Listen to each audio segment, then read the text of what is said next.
کے اس علاقے کو فتح کریں گے۔ حضرت عثمان غنی رضی اللہ عنہ نے اجازت دے دی۔ تو سب سے پہلا لشکر جو حضرت امیر معاویہ رضی اللہ عنہ کی قیادت میں، جس نے بحری بیڑے پر سفر کیا، جو حضور صلی اللہ علیہ وسلم نے پیشین گوئی فرمائی تھی، وہ حضرت امیر معاویہ رضی اللہ عنہ کے حق میں وہ پوری ہوئی۔ اور اسی لشکر کے بارے میں حضور صلی اللہ علیہ وسلم نے فرمایا کہ جو بھی اس لشکر میں شامل ہوگا اس کی بخشش ہوگی۔ تو حضرت ام حرام اس لشکر میں شامل تھی۔ پھر واپسی پر وہ اپنے خچر سے اترنے لگیں، ان کا پیر پھسلا، جس کی وجہ سے وہ گریں اور ان کی گردن کا منکا ٹوٹ کر وہ شہید ہو گئیں۔ اس کے بعد حضرت امیر معاویہ رضی اللہ عنہ نے اگلے سال پھر لشکر تیار کیا۔ تو یہ دونوں لشکروں کی خوشخبری حضور صلی اللہ علیہ وسلم نے سنائی تھی اور ان کی بخشش کا فرمایا۔ ایسے ہی حضرت امیر معاویہ رضی اللہ عنہ کے بارے میں حضرت عبداللہ ابن عباس رضی اللہ عنہ فرماتے ہیں کہ امیر معاویہ فقیہ تھے۔ فقیہ کہتے ہیں فقہ کو جاننے والے، مسائل کو، یہ بخاری شریف میں روایت ہے۔ اسی طرح حضرت عبداللہ بن عباس رضی اللہ عنہ فرماتے ہیں کہ اس زمانے میں جب حضرت امیر معاویہ رضی اللہ عنہ خلیفہ تھے، فرمائے اس وقت حضرت امیر معاویہ سے بڑھ کر حکومت کا اہل کوئی نہیں، جو اللہ نے ان کو تدبر اور سیاست عطا فرمائی ہے۔ اسی طرح حضور صلی اللہ علیہ وسلم نے حضرت امیر معاویہ رضی اللہ عنہ کے بارے میں ایک دعا تو یہ فرمائی کہ اللہم اجعل ہادیا مہدیا واہد بہ، اے اللہ امیر معاویہ کو ہادی بنا اور مہدی بنا اور اس کے ذریعے سے لوگوں کو ہدایت عطا فرما۔ تو حضرت امیر معاویہ رضی اللہ عنہ وہ ہیں کہ جنہوں نے اسلامی خلافت کو 64 لاکھ مربع میل تک پھیلا دیا۔ جب حضرت ابوبکر صدیق رضی اللہ عنہ کی خلافت تھی، جب 9 لاکھ مربع میل تک اسلام پھیلا، پھر جب حضرت عمر بن خطاب رضی اللہ عنہ کی خلافت آئی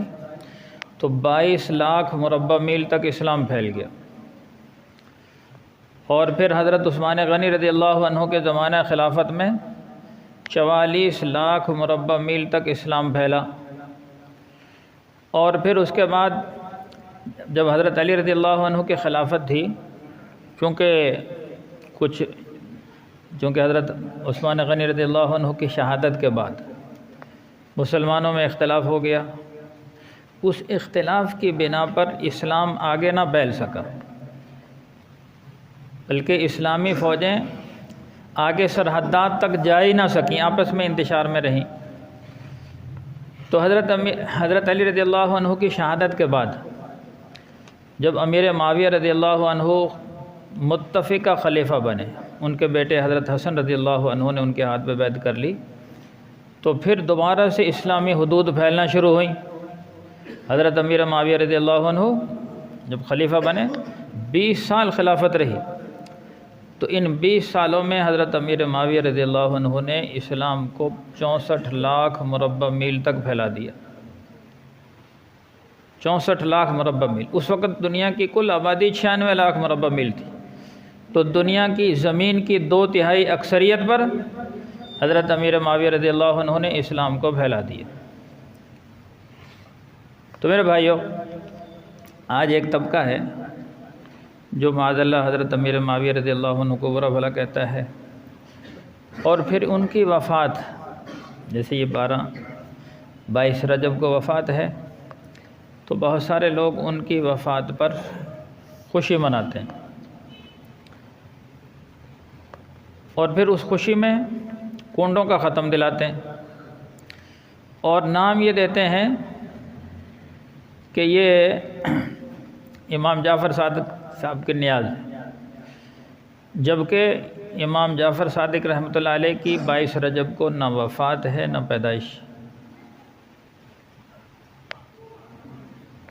حضرت امیر معاویہ رضی اللہ عنہ کی وفات ہے، اس دن یہ ظالم خوشی مناتے ہیں، اور پھر ان کو برا بھلا کہتے ہیں بھی کس بنا پر کہ ان کی حضرت علی رضی اللہ عنہ سے یعنی لڑائی ہوئی تھی، تو آج میں اس بارے میں بھی ذرا تفصیل بتا دوں کہ یہ لڑائی کس بنا پر تھی اور کس نوعیت کی تھی۔ مسئلہ یہ تھا کہ جب اسلام پھیلتا، حضرت عثمان غنی رضی اللہ عنہ کے زمانہ خلافت میں جب اسلام پھیلتا ہی چلا جا رہا تھا، تو یہودیوں نے کہا کہ اگر اتنی تیزی سے اسلام پھیلا تو ہمارا تو نام و نشان مٹ جائے گا، تو مسلمانوں میں اختلاف پیدا کیا جائے تاکہ ان کی اسلام کی جو سرحدیں بڑھتی چلی جا رہی ہیں رک جائیں۔ انہوں نے پھر ایک شخص تیار کیا، یہ پورے یہودیت نے مل کر ایک شخص تیار کیا جو سب سے مکار اور عیار شخص تھا۔ اس کا نام تھا عبداللہ ابن سبا، یہودی تھا۔ تو اس کو تیار کیا بھی تو نے جا کر مسلمانوں میں اختلاف پیدا کرنا، اور ہر طرح سے اس کو ٹریننگ دی گئی۔ یہ پھر مدینہ میں آیا منافق بن کر، حضرت عثمان غنی رضی اللہ عنہ کے ہاتھ پر اس نے اسلام قبول کیا اور کہنے لگا میں مسلمان ہوں۔ اب اس نے وہاں سے مسلمانوں کی کمزوریوں کو ڈھونڈنا شروع کیا۔ تو سب سے پہلی اس نے بات یہ لی کہ لوگوں میں یہ مشہور کر دیا، اپنی طرف سے یہ جھوٹی حدیثیں گڑھتا اور کہنے لگا کہ خلافت کے اہل تو حضرت علی رضی اللہ عنہ تھے، چونکہ وہ حضور صلی اللہ علیہ وسلم کے چچا زاد بھائی بھی ہیں، داماد بھی ہیں، رشتہ دار بھی ہیں، بنو ہاشم میں سے ہیں۔ یہ بات اس نے گڑھی، اور پھر حضرت علی رضی اللہ عنہ کی طرف سے جعلی خطوط، ان کے سائن دیکھ لیے اس نے بھی کیسے ان کے سائن نیچے کرتا اور جعلی خطوط کہیں کوفہ میں بھیج دیتا بھی میری خلافت کے لیے کوشش کرو، میری خلافت پر انہوں نے قبضہ کر لیا، جبکہ حضرت علی رضی اللہ عنہ کے دل میں ذرہ برابر بھی یہ بات نہیں تھی، چونکہ انہوں نے حضرت ابو بکر صدیق کی خلافت بیعت کی، پھر حضرت عمر فاروق کے مشیر رہے۔ ان کے قریبی جو شورا تھے اس میں سب سے اہم وزیر تھے ان کے، حضرت ابو بکر صدیق کے بھی جو انہوں نے شورا بنائی تھی اس شورا میں شامل، جیسے یہاں ایک بادشاہ ہوتا ہے اس کی کابینہ ہوتی ہے اس میں ارکان، تو کابینہ میں شامل ہیں۔ کبھی کوئی حضرت ابوبکر صدیق کی مخالفت نہیں کی، کبھی حضرت عمر رضی اللہ عنہ کی مخالفت نہیں کی، کبھی حضرت عثمان غنی رضی اللہ عنہ کی مخالفت نہیں کی، لیکن اس ظالم نے عبداللہ ابن سبا نے چونکہ اس نے مخالفت ڈالنی تھی تو اس لیے جھوٹی خطوط بنائے، جھوٹے۔ تو اب جو صحابہ تو چونکہ اس وقت صحابہ کی بہت ساری تعداد دنیا سے رخصت ہو چکی تھی، حضرت عثمان غنی رضی اللہ عنہ کا آخری دور تھا، آخری یعنی ان کی 12 سالہ خلافت رہی، تو 10 سالہ خلافت ان کی بہت کامیاب رہی۔ جب آخری 2 سال میں چونکہ حضور صلی اللہ علیہ وسلم کے وصال کو اس وقت تقریباً 24 سال گزر چکے تھے، تو صحابہ کی تعداد کم رہ گئی تھی، 9 مسلم زیادہ تھے، تو ان 9 مسلموں میں اس نے ایک سازش شروع کی کہ بے حضرت علی رضی اللہ عنہ خلیفہ بلا فصل تھے، ان کی فصل، اور پھر وہ معصوم ہیں، اور ایک یہ بھی شوشہ چھوڑا کہ حضرت جبرائیل علیہ السلام اصل تو نبوت حضرت علی کے لیے لے کر آئے تھے اور بھولے سے حضور صلی اللہ علیہ وسلم کو دے گئے، معاذ اللہ۔ اس طرح بہت ساری ان کے بارے میں باتیں کی، وہ معصوم ہیں، جو آج کل اہل تشیع کے جو عقائد ہیں وہ سب اس نے گڑھے تھے۔ تو اب اس نے بہت سارے لوگوں کو اپنا ہم نوا بنا لیا، تقریباً 10,000 کوفہ میں۔ پھر حضرت عثمان غنی رضی اللہ عنہ کو پتہ چلا جب کہ بھی یہ تو شرارت کر رہا ہے، اس کو مدینہ سے نکال دیا، وہ کوفہ میں چلا گیا۔ کوفہ میں بہت سارے لوگ اس نے تیار کر لیے۔ پھر وہ شام میں گیا، شام میں حضرت امیر معاویہ رضی اللہ عنہ گورنر تھے، ان کو جب پتہ چلا کہ یہ سازشی آدمی ہے تو وہاں سے ان کو نکال دیا۔ پھر یہ مصر چلا گیا، تو اس طرح کوفہ، بصرہ، شام، مصر، تو اس کے ہم نوا بنتے گئے۔ تقریباً 10,000 آدمی اس نے تیار کر لیے، اور پھر یہ موقع کی تلاش میں تھا جب صحابہ کرام حج پر گئے، 18 ذی الحج، یعنی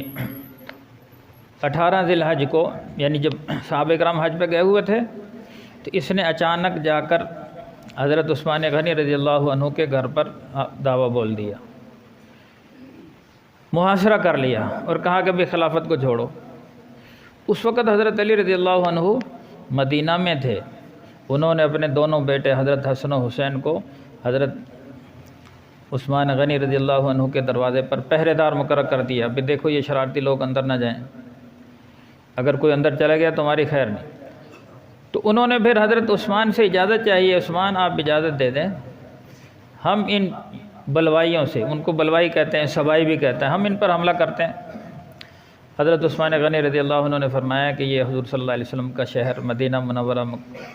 کہ یہ میری جان، میں اپنی جان کے بچانے کے لیے میں خون خرابہ نہیں کرنا چاہتا۔ انہوں نے اجازت چاہی لیکن حضرت عثمان نے اجازت نہیں دی۔ حضرت امیر معاویہ رضی اللہ عنہ کو شام کے گورنر تھے، انہوں نے اجازت چاہی کہ آپ بتائیں ہم یہاں سے فوج بھیجتے ہیں، انہوں نے کہا نہیں آپ وہیں رہو، ان کو بھی منع کر دیا۔ انہوں نے کہا، تو وہ کہتے تھے حضرت عثمان سے خلافت چھوڑ دو۔ حضرت عثمان غنی رضی اللہ عنہ نے فرمایا کہ مجھے حضور صلی اللہ علیہ وسلم نے وصیت کی تھی کہ بھی تمہیں خلافت کا کرتا پہنایا جائے گا، لوگ اتروانا چاہیں گے تم اتارنا نہ۔ اور یہ حضرت عثمان سے حضور صلی اللہ علیہ وسلم نے براہ راست کہا تھا، چونکہ اگر ان کے کہنے پہ اتارتے تھے اور زیادہ انتشار ہونا۔ پھر ان ظالموں نے دیوار پھلاند کر حضرت عثمان غنی رضی اللہ عنہ کو شہید کر دیا۔ اب یہاں حضرت عثمان غنی رضی اللہ عنہ شہید ہو گئے، صحابہ کو جب اکثر صحابہ حضرت طلحہ، حضرت زبیر، حضرت عائشہ رضی اللہ عنہ وہ مکہ میں تھے، ان کو اطلاع ملی کہ بھی حضرت عثمان غنی رضی اللہ عنہ شہید ہو گئے۔ ادھر سے ان میں اسی بنا پر یہ جنگ جمل ہوئی، یہ ایک علیحدہ واقعہ وہ پھر کسی وقت۔ تو ادھر حضرت امیر معاویہ رضی اللہ عنہ کو اطلاع ملی کہ بھی حضرت عثمان غنی کو مدینہ منورہ میں شہید کر دیا گیا، مسلمانوں کا خلیفہ، اور یعنی 44 لاکھ مربع میل پر خلافت ہے اور خلیفہ کو دن دہاڑے شہید کر دیا گیا۔ اب ہوا یہ کہ یہاں بدامنی پھیل گئی مدینہ میں۔ اب وہی لوگ جو حضرت عثمان کے قاتلین تھے انہوں نے فوراً حضرت علی کے ہاتھ پر بیعت کر لی۔ حضرت علی رضی اللہ عنہ نے اس بنا پر، چونکہ وہ دندناتے پھر رہے تھے، ان کی اکثریت تھی کہ بھئی اگر، چونکہ اس وقت خلیفہ کوئی تھا نہیں، اگر حضرت علی رضی اللہ عنہ زمام خلافت نہیں سنبھالتے تو اور زیادہ انتشار پیدا ہو رہا تھا۔ لیکن حضرت عبداللہ بن عباس نے اس وقت فرمایا تھا، ان کو وصیت کی تھی آپ اس وقت خلافت نہ سنبھالیں، آپ متنازع ہو جائیں گے، چونکہ یہ تو 100% یقین ہے کہ حضرت عثمان، حضرت علی کا بالکل ذرہ برابر ہاتھ نہیں تھا حضرت عثمان کی شہادت میں، لیکن لوگ متنازع سمجھیں گے، بھی ان کی شہادت ہوئی آپ نے خلافت سنبھال لی، لوگ یہی سمجھیں گے کہ آپ بیچ میں شریک ہیں۔ لیکن وہ یہ کہتے تھے کہ اگر اس وقت خلافت کو نہ سنبھالا گیا تو بہت زیادہ انتشار پیدا ہوگا، اس لیے مجبوری میں انہوں نے خلافت کو سنبھال لیا۔ تو وہاں اب یہ جو بیچ میں سبائی تھے، اب یہ ان میں سے کچھ لوگ حضرت امیر معاویہ رضی اللہ عنہ کی طرف چلے گئے، وہاں جا کر انہوں نے جھوٹ بولا کہ حضرت معاذ اللہ حضرت علی رضی اللہ عنہ اس میں شریک ہیں، جبکہ وہ نہیں تھے۔ اب حضرت امیر معاویہ رضی اللہ عنہ چونکہ یہ بنو امیہ میں سے تھے اور حضرت عثمان غنی رضی اللہ عنہ کا قبیلہ بھی بنو امیہ سے تھا، تو وہ ایک بہت بڑا لشکر لے کر آ گئے۔ ادھر حضرت علی رضی اللہ عنہ بھی اپنا لشکر لے کر نکلے۔ تو اس کے بعد پھر انہوں نے کہا، جو سنجیدہ لوگ تھے انہوں نے کہا بھی پہلے مل کے بات کر لو، بھی مسئلہ کیا ہے۔ تو حضرت امیر معاویہ رضی اللہ عنہ نے حضرت علی رضی اللہ عنہ سے کہا کہ بھی دیکھو حضرت عثمان شہید ہو گئے اور تم نے ان سے قصاص لیا نہیں قاتلین سے، اور تم نے خلافت سنبھال لی۔ حضرت علی رضی اللہ عنہ نے فرمایا بھی دیکھو اس وقت اگر میں خلافت نہ سنبھالتا تو یہ بہت زیادہ خون خرابہ اور زیادہ بڑھ جانا تھا، میں نے تو کام کو ٹھنڈا کرنے کے لیے خلافت سنبھالی۔ ان کا آپ تھوڑا سا امن ہونے دیں، پھر دیکھتے ہیں جو اس میں شریک ہے، حضرت عثمان رضی اللہ عنہ کی شہادت میں جو شریک ہے، حضرت علی نے فرمایا میں سب کو چن کے سب سے قصاص لوں گا، لیکن تھوڑا سا صبر کریں۔ اس بات پر صلح ہو گئی۔ جب دونوں لشکر آمنے سامنے ہوئے، پھر آپس میں جب مل بیٹھے تو صلح ہو گئی، ان کے ٹھیک ہے۔ لیکن جب ان سبائیوں نے دیکھا جو قاتلین عثمان تھے کہ بھئی اگر یہ صلح ہو گئی تو پھر ہماری خیر نہیں، کیونکہ پھر انہوں نے نہیں بچنا تھا اگر آپس میں صلح ہو جاتی۔ تو آدھے حضرت امیر معاویہ رضی اللہ عنہ کے لشکر میں چلے گئے، آدھے حضرت علی رضی اللہ عنہ کے لشکر میں آ گئے، اور رات کو اچانک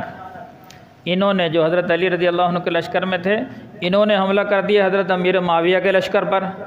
اور جو حضرت امیر معاویہ کے لشکر میں یہ صبائی تھے منافق، انہوں نے حضرت علی کے لشکر پر حملہ کر دیا، اور مشہور یہ کر دیا کہ حضرت علی رضی اللہ عنہ نے معاذ اللہ غداری کی۔ ادھر حضرت علی کے لشکر میں مشہور کر دیا کہ امیر معاویہ رضی اللہ عنہ نے غداری کی، جبکہ یہ دونوں حق پر تھے اور دونوں صلح چاہتے تھے، لیکن لڑائی کرنے والا لشکر اور تھا، انہوں نے لڑائی کرا دی، یہاں تک کہ وہ پھر لڑائی ایسی بڑھی کہ اس میں 90,000 مسلمان شہید ہوئے، اس کو جنگ صفین کہتے ہیں۔ تو اسی دوران پھر فتوحات نہیں ہوئی۔ پھر ایک تیسرا لشکر اسی میں سے نکلا، خارجی، وہ کہنے لگا جی یہ سارے غلط ہیں معاذ اللہ، وہ حضرت علی رضی اللہ عنہ کو بھی غلط کہتے ہیں، حضرت امیر معاویہ کو بھی غلط کہتے ہیں، حضرت ابوبکر صدیق، وہ کہتے ہیں الحکم للہ، حکومت صرف اللہ کی ہے۔ ان میں سے پھر خارجی ایک طبقہ تھا، انہوں نے کہا ان سب کو شہید کیا جائے۔ انہوں نے 3 آدمی مقرر کیے، ایک عبد الرحمن ابن ملجم اور ایک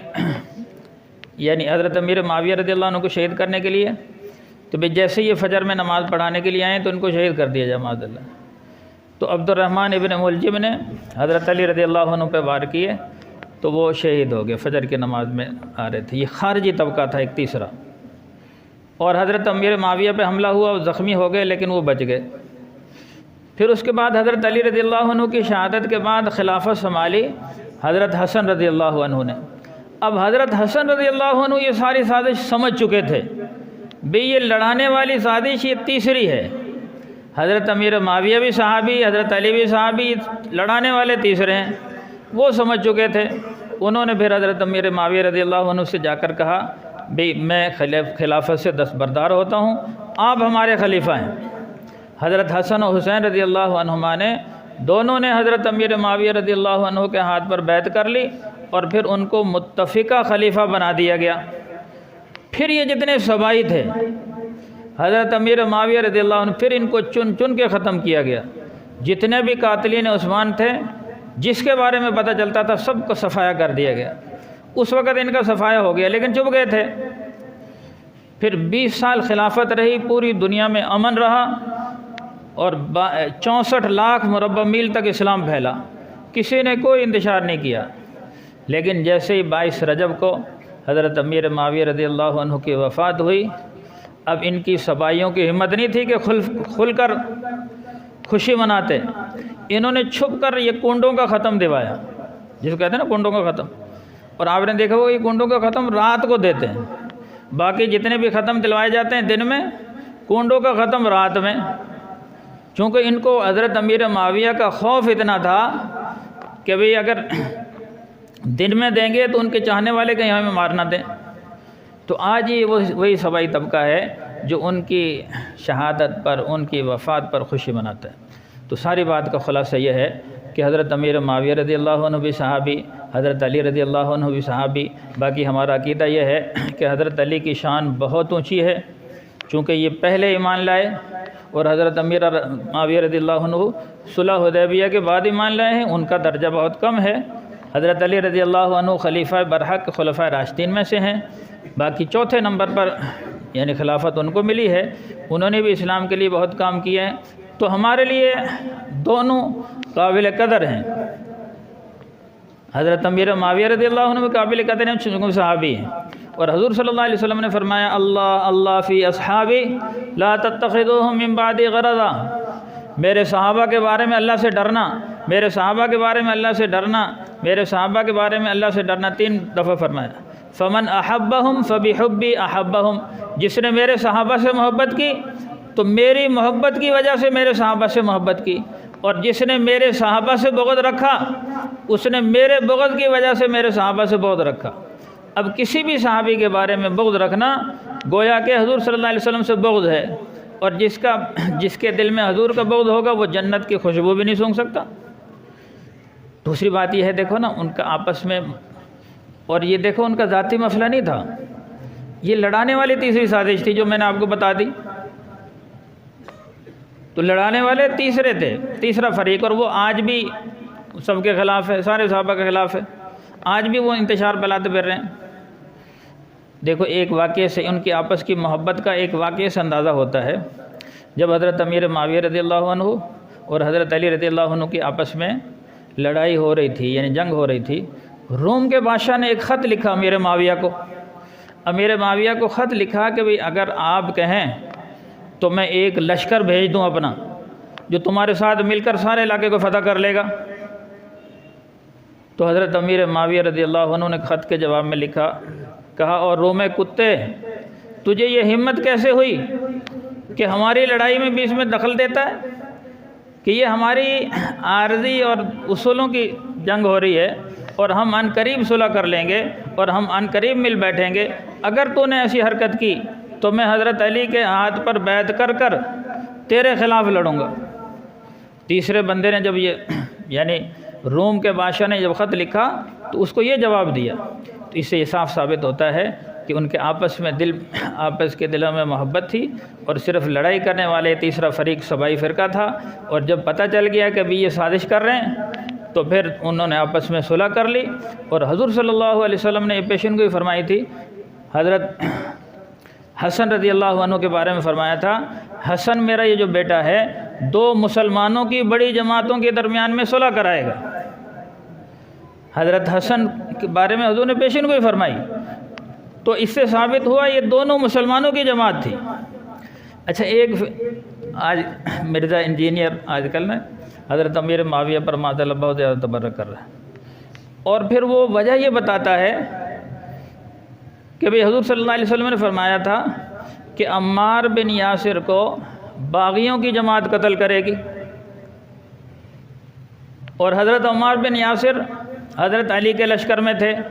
ان کی شہادت ہوئی۔ اب وہ کہتے ہیں چونکہ یہ حضرت امیر معاویہ کے لشکر نے ان کو شہید کیا، یہ باغیوں کی جماعت تھی، جبکہ ہمارا موقف یہ ہے عمار بن یاسر کو حضرت امیر معاویہ کے لشکر نے نہیں شہید کیا تھا، بلکہ انہی صبائیوں نے، خارجیوں نے شہید کیا تھا، اور وہ خارجی باغی تھے۔ ان دونوں لشکروں کے بارے میں حضور نے فرمایا تھا مسلمانوں کی جماعت، جو حضرت امیر معاویہ رضی اللہ عنہ کے ساتھ مخلص صحابہ تھے وہ بھی مسلمانوں کی جماعت تھی، جو حضرت علی رضی اللہ عنہ کے ساتھ مخلص صحابہ تھے وہ بھی مسلمانوں کی جماعت تھی۔ اور حضور صلی اللہ علیہ وسلم نے فرمایا تھا میرا بیٹا حسن ان دونوں مسلمانوں کی جماعتوں میں صلح کرائے گا۔ تو ممکن ہے آپ کو بات سمجھ میں آ گئی ہوگی۔ اللہ تعالیٰ عمل کی توفیق عطا فرمائے۔ جن بھائیوں نے سنتے نہیں پڑھے سنتے